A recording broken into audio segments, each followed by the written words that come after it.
Okay, so this is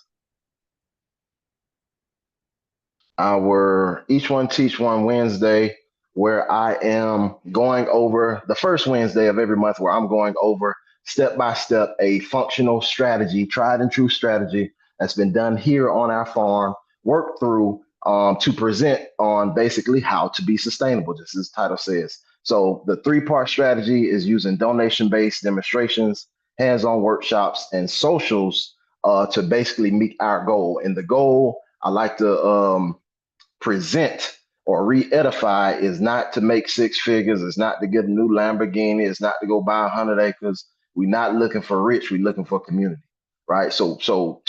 I always like to preface that because we got to add that into the equation. Because if we're just looking at dollars, it might not hold that much weight. So I just want to put that caveat in there. We're doing this to build community, so that's immeasurable right now.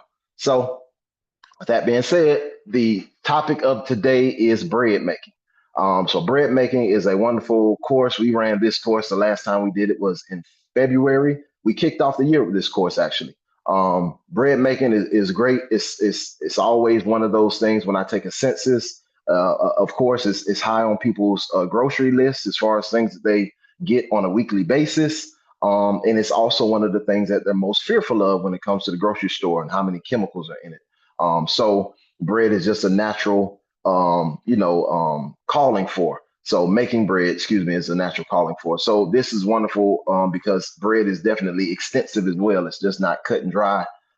Different flat loaves, artesian loaves, winter white sourdoughs. So bread can be expansive, and that's really important for a category that we use because we want to build on it again. This is a three-part system.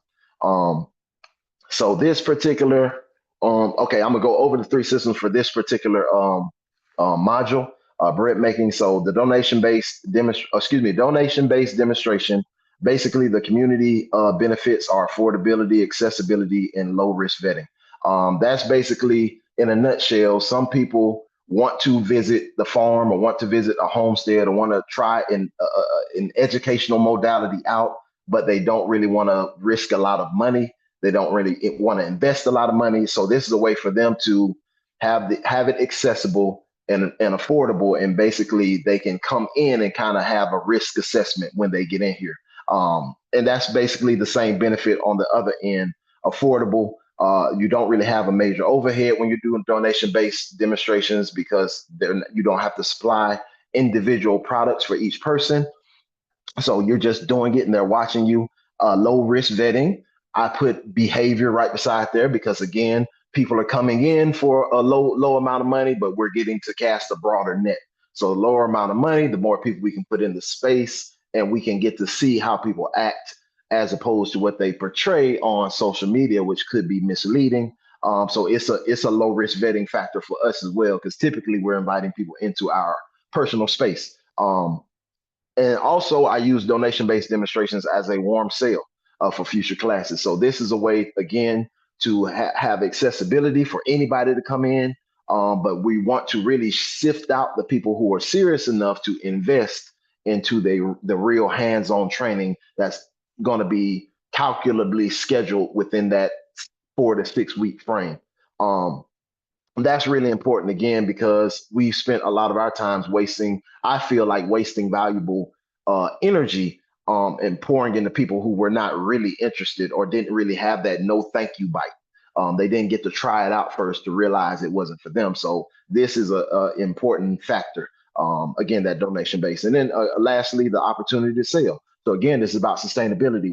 We're straddling two sides of the dimension right now. We still got to pay bills, but we want quality of life. So any opportunity to make some extra coins in an honest way is always valued. So donation-based demonstrations, those are all the benefits for both sides. Hands-on demonstrations, community benefits are going to be actual hands-on training in small, intimate groups, opportunity to meet people who also share the same desires.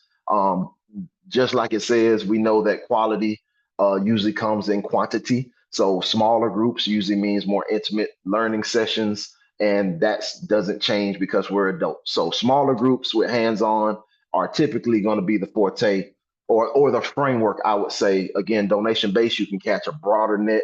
bring in more people because they don't have to touch anything. With hands-on, it's more calculable. We're really trying to structure it like a business model, right? So we want to have some profit afterwards, and that means we might need a quality class. So condensing it is usually key. And again, opportunity to meet people who also share the same desire. We're all looking for community. So hands-on training is going to put people putting the skills in, putting the time in, but then also getting to meet people who also are doing it possibly for the same reason. Benefits for you as a stewardship center or a lighthouse, again, profitability. We're talking about really calculating these things to where you can assume some profit at the end versus the donation base where you can't really, you don't know. It can be something this time and a whole nother thing the next. So profit margin is basically what we can count on with hands-on classes. Deeper talk, stronger connections. Again, we can just re-emphasize why we're here, what we're doing it for. And that's often a way for people to really open up about what they feel about the system or this or that. And it just, again, opens the space up for a stronger connection through that dialogue. And lastly, the resource map. That's really the most important. They're all really important, but the resource map is the most critical to really nail down. And that comes in by way of people signing in. And you can have an extensive kind of sign in where you say, hey, what do what's your profession? What's your hobby? Are you willing to teach? So you can ask whatever. I put a lot on those forms. We have a lot of those forms on Collectively Sustainable as well. But the resource map. So that's really getting to know who's there, even though they're learning from you, it might be some reciprocal value. Might be a carpenter or an electrician or somebody in there who can assist you in some form of fashion where you can really make a connection. And then lastly, the socials. Community benefits, opportunity again for deeper connections through the socials, laughing, joking, talking, playing, what have you. And then your benefits, again, to re-edify, deeper talks, stronger connections, that resource map again. And then lastly, the opportunity, again, to sell added value products in an honest way. So those are the three parts, part and parcel. All three of them are very important for the whole collective sustainability strategy for this bread making process. So we're going to walk through the first class. The first class was, again, the demonstration based. Now, this is why the collectively sustainable model is very important, or the stewardship center concept is very important, because we're taking, we're removing the barriers, right, of education. So as a stewardship center, where I reach my maximum, where I reach my peak in understanding and bandwidth, I can call on somebody else. So we executed that flawlessly. Patrina and Miss Camila are people, they're kind of like the outward community, they're outlying community. So they're not officially a part of Collectively Sustainable, but we've met them before doing some other outreach, some other classes, and that's how we kind of got wind of their bread group. And so, like we always do, we try to pour into our community as much as we can. So we brought them in, and basically I'm gonna play the video that I took for Instagram to show, the receipt of the class, and I'll just play this out. But they did a wonderful class. They did more bread tasting. They talked about milled wheat and the importance of it as far as nutrition, the importance of it as far as texture and how you bake with it. It was jam-packed full of information, but I'm just going to play this video real quick. Got this from Dr. Tracy Simone, man. Let's see if I can do this. That was beautiful. That was beautiful. So before we leave, can I just have everybody go around and tell us what you got out of the class? What was the most impactful thing that you got today? Just real. I learned a lot today. I know how to bake already, but you can never learn too much. The difference between the wheats. I did not know the difference between soft white, hard white, the red, and all those things and the variations. So that was very insightful for me. And you gonna eat your cinnamon roll? I was gonna share with Justice.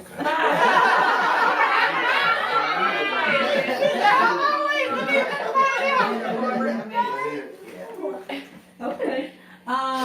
Yeah, I've just started with baking fresh breads and making everything from scratch. And this is a whole nother level because I'm like, oh, so it's nutritious. Like that is vitamin E is what I think of. Yes. Vitamin E, fiber, regularity. This is beautiful. We eat bread all the time, and now let's do it health conscious. Well, firstly, thank you for hosting, and thank you, both. But I love the tasting because I'm a very big texture person, as our one child in particular, and that makes a big that's a yes or no kind of thing. So tasting all of this and like seeing that, okay, it doesn't it's not like what I imagined fresh milk would. Exactly. Here we go. There you go. And also, I really appreciate the attainability that you just laid out several different ways of how you can jump in. You don't have to have a mill. You can get what's, we can come, to the back here to the farm, collectively meet up, link up with somebody, go in. You just made it. There is no, oh, I can't. There is resistance. Also, it just reminds me of ways to think of how can we, instead of saying we can't, but let's create ways in how we can in many different things. So thank you for that as well. Yeah, with that being said, class is all over, but we have always our elderberry juice for sale with the tacos, vegan tacos. My wife actually made the bread, so that's kind of how we do it. We got food? Yeah, y'all seen it in real life, man. That's how we get down for real. So this was the bread making class 101. I know y'all heard it in the chat, but this is how we roll as a stewardship center. This is how we spread the education. This is how we impact our community hyper locally. Now we might have 5 different bread makers out of this one class. So this is how we doing it, y'all. Get out there, grow some, get on that Farm Fresh 24. Okay. So basically, y'all heard it in the video. That's basically the premise of the donation-based demonstration class. We can cast a broad net, and that's again what we're looking for, is to possibly get somebody who's willing to invest the time, the energy, and the resources into becoming a bread maker so that we can create more prosumers. This class in particular was one of the worst classes ever for me. Not that there was anything wrong with the class. The ladies did a wonderful job. They did fabulous, but I missed a lot of key things. I didn't really set up the notion that there was like food going to be served. So it could have just been a miscommunication. But basically, when they brought bread, they brought samples of bread. And I'm thinking, okay, samples will keep it small, it'll be light. But they brought plates of stuff. They brought spaghetti, they brought all kind of stuff. So I made the mistake of not saying no outside food. That was a big takeaway for us. Defining that concept just so they know, like, this is how we make money at the end. We're providing this space at a donation base, but this is how we compensate ourselves, right? That was the first thing that I was really frustrated with deeply. Once I seen all them plates come in, I was real mad because my wife was spending the better time of that day making fresh tortillas. And it was a lot of time, a lot of energy, and a lot of money that went into that didn't really get recouped. So again, I'm saying it's on Front Street, so y'all don't make the same mistakes if y'all choose to go this route.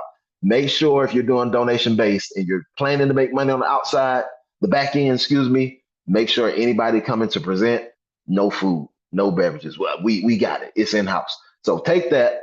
Also, I made a big mistake because I guess we were just coming from our break from the holidays, and this was our first class.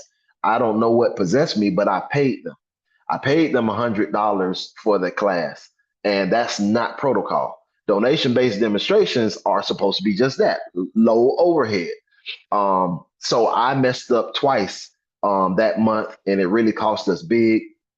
So we basically lost money for this event. So again, those are just 2 things that to plug in, just to remember. Donation-based demonstrations, even if you do have to go outside of your circle or outside of your own capabilities to provide a class, so you got to bring in a lighthouse or somebody from the outside, always propose it as a even exchange. You're getting access to this community and you're getting to present your offering, your skill set, the thing you do to my community. I'm going to make sure there's people here, and that's the even exchange. That's how it was supposed to go. But again, that's my mistake, and I learned from that to be a lot more clear, even with our definition, with our contracts. When people are coming in, they know it already. It says it in big bold letters: no outside food. All right. So basically, again, this is always part and parcel. So the donation based demonstration is first, and then we always move the hands on workshop at least 3 weeks out. Again, it's usually 4 to 6 weeks is what I recommend, but sometimes I just want to get them over and done with, and I'll rush it, depending on the capacity, how many people were interested from the donation based demonstration. So I already knew that the bread making class was going to be very small because they were really already going to be baking and kneading the bread and doing all those things. And there was only so much space we could have to have all that going on. So I already knew the bread class was going to be smaller than any usual class. And this particular class was very interesting for us because we weren't looking to really make a whole lot of money, because it was also our interest, because we wanted to learn about freshly milled breads and how the textures are different and how we can make them lighter. So we were learning in attendance. So again, even swap ain't no swindle. So I started out with looking at the bread class to be $105. And I had this bread slicer. And again, the for-profit workshops, excuse me, hands-on workshops, I can say for-profit too. Basically, the biggest thing is the takeaway, right? So it's not just the class, but you're getting the skills and the tools to go back and replicate. So we want to have the items prepared for them so they can go home and continue the process again, so we can really create bakers or really create soap makers or what have you. So this particular class, I had the bread maker, the bamboo bread slicer, a bread knife, and two bread pans is what they were going to get. Excuse me, one bread pan. And basically, I put the price out there for 105. I didn't really get any hits. Even the people who said they were going to come, when they saw that price, I don't think they liked it too much. Maybe it was a little too high. And so I sat it there for a minute because we did have 3 confirmed people from the donation base, but they didn't say anything once they saw that price. So what I did was I assessed it. I just went on ahead and got rid of the bread slicer because really that's the most costly thing. And I was guided to understand that by the bread makers too. The ladies, they did say just get rid of that. So I took their advice. I got rid of that. I dropped the price to 75, and then we were off to the races. And basically, all those folks came in. I believe we ended up having 7 people at this class, so we were close to our max. But basically, those supplies, the knife and the pan, I just put it at $11 just for functionality of math. And basically, my total expenses, or excuse me, so $75 a piece, and minimum people gives me $33 plus the teacher fee of 150, because this is the actual one where we are supposed to pay. The reason we want a facilitator in here sometimes is because now with, again, each individual person working on something, that means you have to have each person has to have measuring cups, measuring spoons, utensils, stirring bowls, and we didn't have to pay for that. So again, that's why we paid the facilitator, not only because we don't know how to make bread, but we don't have the supplies either. So they were in charge of all that. So that 150 went to them. So that teacher fee plus the minimum people 3 gives us a 188. So we at least need to make $188 to make this class make sense. That's 3 people. We already had 3 people signed up from the donation based demonstration. So we were already in the clear. We were already in good space to kind of be profitable. So again, we ended up having 7 people show up, but at the bottom you can see, again, net profit. If you have 3 people, you're just making it, and you're going to make $37, all the way up to, if you have 8 people, you can have $362. Again, to re-edify, this isn't a get rich quick scheme, but this is more like, this is fair compensation for your time, more than fair. We got our spot rented out. We put together this program. It was 2.5 hours. They ate good. We had a good time. We learned too. It was a mutual benefit, and we still got about $300, or maybe 250 is what we took in. We can't complain. So again, this is again a sustainability measurement.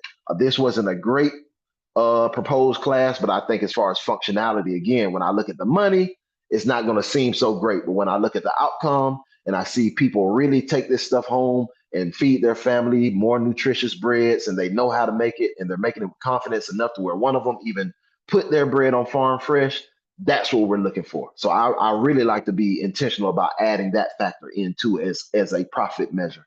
All right, and I'm just gonna play a little snippet of this class. I might not play the whole thing.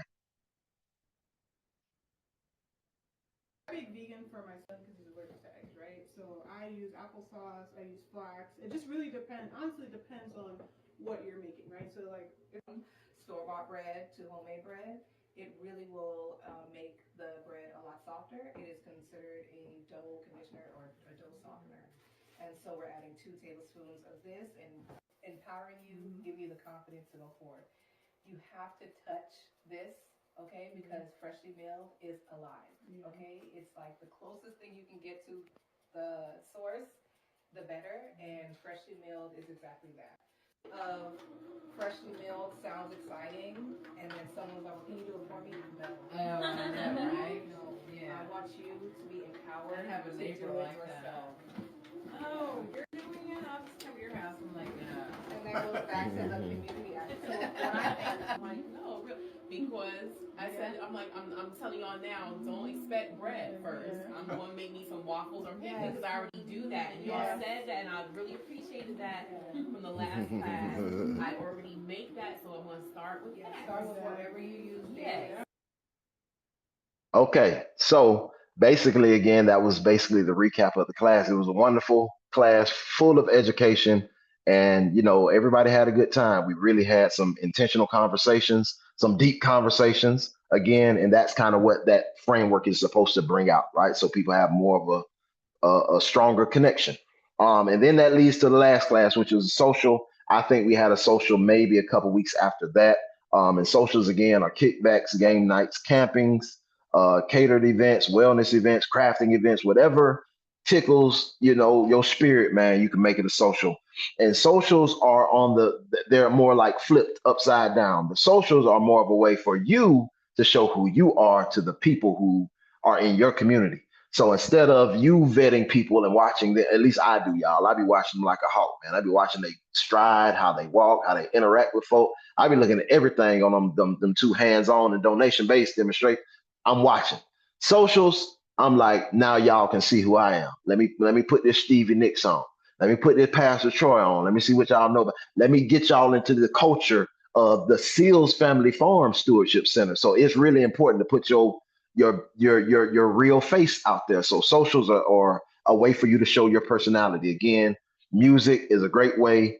Games is a great way. And food is a great way. Also, you can structure conversations on serious topics if you want. That's probably my thing. Typically, it goes into a serious conversation for some people if they feel like having it.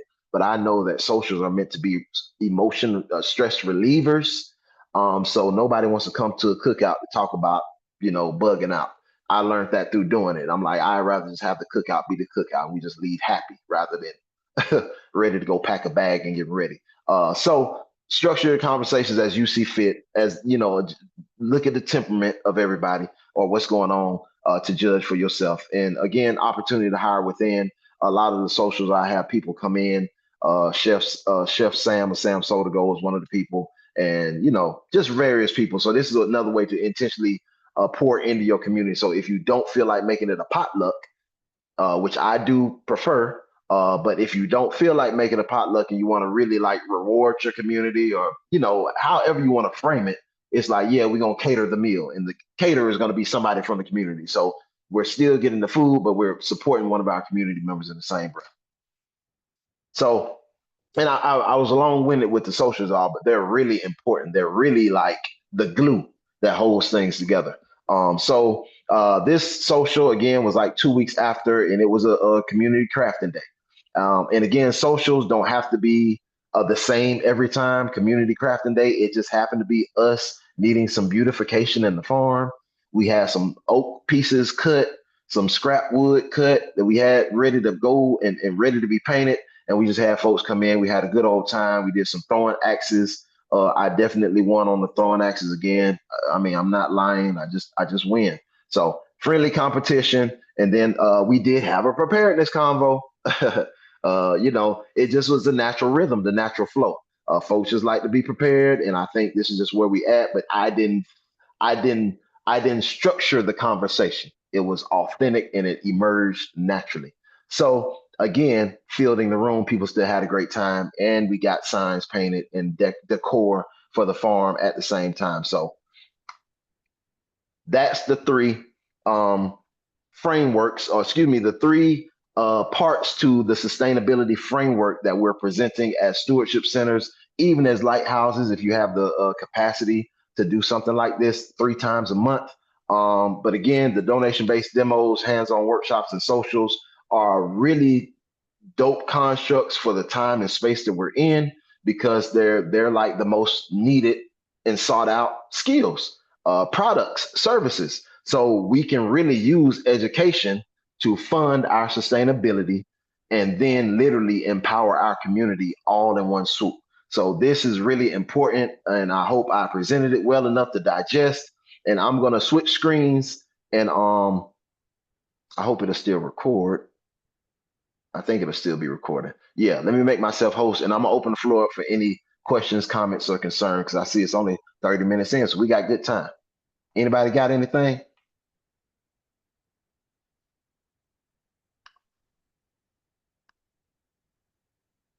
No? Okay, that's cool too. Hold on. I got a Let me question. switch. Okay, what's going on? So when you're hosting, do you tend to keep it at a certain amount of people each class to manage that, or like what's that process like? Yeah, absolutely. Basically, I will go off of what the class entails. So that bread making class, I already knew in my mind to keep it low because we need an oven to make the bread.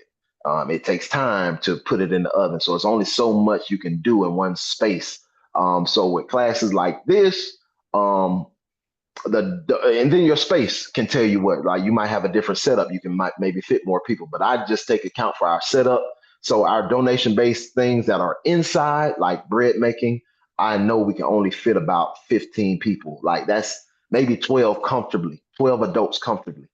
So I would really like judge all those metrics, and that's kind of like going to be a personal thing. But I definitely take those things in consideration first. Hands on time, energy, supplies. Do we need to heat it up? Does it need to cook for 30 minutes? All those things got to be measured out. Okay, Yes. thanks. No, absolutely. Thank you for that. Anybody else have anything? Or what's your takeaway? If you have any positive things, how do you feel like this is a strategy that could work? I have a question. Okay. Um, how have you found, as far as marketing those classes, like when you market out to the public compared to in the community, what have you gotten the most success with? As far as just classes in general, Yes, just like all together. yes, the donation based. I mean, either way or in Um, general. You know what? For me, it's been the gardening basics workshop, hands-on workshop, for us. Um, I think I'm partially inclined to believe it's that way because I can get bigger groups here. So I can maybe appeal to a Peace in the Wild or a Black Hikers Club or a school who has so we can facilitate 20 people because we can fit, 20 cars in our driveway. We can facilitate a bigger group, and the price point is low because I tend to get the buckets secondhand. I usually remix and make my own soil, and I got a lot of inputs and plants that I'll put in that I grew myself, so my overhead is very low, and I charge $25. So I don't do a $50, $100 garden, and they get to take home plants, they get to take home buckets. So that's typically the best one for us as far as a hands-on workshop, just price point and then ability to maximize capacity. For me, I think anything that's outside for me is better because of, again, volume. I think the more people we can have here, the more people will show up. But I know for a fact, it's some classes that we didn't get much traction from. We didn't get good communication or back and forth with, no excitement, and those are the ones that I probably won't ever put up here. It could have just been a me thing though. But as far as the market's concerned, in Atlanta, we usually try to run classes at least 2 times to see if it was something that we messed up on, marketing or presentation or group. And it's a handful of those that I just wouldn't try again until somebody really approached and said, "Hey, do y'all do that?" And in those instances, let's say butter making, for instance. We had that butter making class right after the bread making class. Um, I think we had a demonstration and it went well, but then the workshop, nobody signed up for the butter making workshop. Or we might have had one, I think we had two people sign up. I'm saying nobody, but minimum is three for my time, consideration of the time. Three people got to do it, but we didn't have any success with that. But that was just one of the most recent ones that we just really got goose egged on. And it happens. Everybody's not really interested in everything. So I think it's best to choose the broader topics, the things that people are talking about. And again, so you don't make those mistakes that we made in the past, do that donation based, free donation based. That's really critical so you don't feel overwhelmed or disheartened when you do have a goose egg show up to your workshop. You know what I mean? If you do that donation based first, you typically get a good feel for who's interested. And that's where we messed up. I'm sorry, I lied. We didn't do a donation base with that class. We did not do one. And that's kind of what happened. So we didn't get a warm call, a warm sale. So we didn't get people in the room to see if they were even interested in going to the next level and getting the churn and making the butter. And we couldn't even sell them then. So that's kind of where we messed up. But that was the last class that I think just went flat really fast. Okay, thank you for that. I was asking mainly because I have a lot of people that say that they're interested in sewing, for example, but to get them to actually show up to a class has been the biggest challenge. And I think one thing we got to realize is that we're marketers. Regardless of how we're looking at it, you could be the best one putting on stuff on Farm Fresh, you could be the, but we have to market to change the culture. We have to feed them the same thing the outside's been feeding them. So switch the recipe. They say if you ain't catching big fish, you got to switch the batter up. You know what I mean? So if you fishing with the same bait, you're gonna keep getting the same thing. Switch it up. Switch up the vibe. Switch up the music. Switch up the inner. Like it's a lot of things you can do as far as a marketing spectrum, and that's what I do. So I might cater the market to a certain personnel if I see who's interested. Right? If I did a video on social media and then some young folks started liking it and I do look at those kind of things because they're like real metrics for me. I see more young people liked it than folks my age. Then the next video I put out to show that video again or show that class, I'm gonna have some younger folks music, right? I'm gonna maybe send it to some young folks that I know I'm in contact with and have them share it. So I'll really market the class. I'm not just sitting back waiting. So that's also one of them things. You might be fishing in the wrong area. Might be fishing in the wrong pond, using the wrong bait. So don't be afraid to reinvent yourself. That's what I learned from I think that was a 2 Chainz interview. He say every 3 years he trying to reinvent himself and become a new personality in entertainment. I'm saying that's marketing. That's what we got to do. Hence the jacket. You know what I mean? It's reinventing. 3 years from now we might flip it again, but just be okay with reinventing your classes and how you present them, especially to be successful. Thank you for that. Yes, ma'am. Anybody else? Y'all cool? All right. Well, I appreciate y'all joining me on this Each One Teach One Wednesday. 40-minute in and out, man. I hope it really rested well on your soul. I did record it this time, and it should be available on YouTube. This is a way again for us to show front facing how our movement is moving. And I'm not trying to hold no information. Folks getting the back end too.